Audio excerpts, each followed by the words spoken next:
बात परवीन गुड्डू।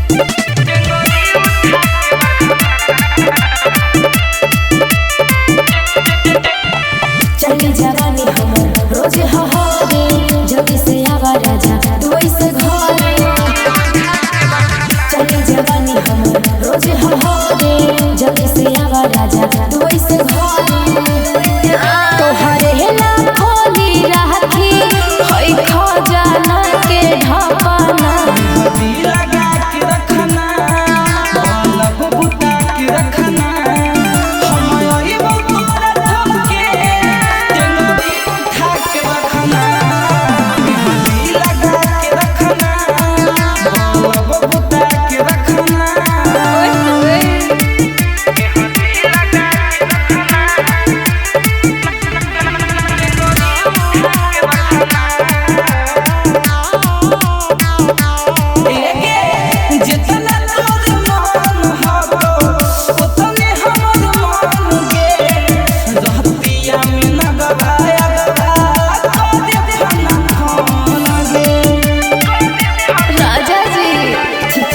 चाहे धर करवट राजा जी रात भर मजा लिहा सट सट राजा जी।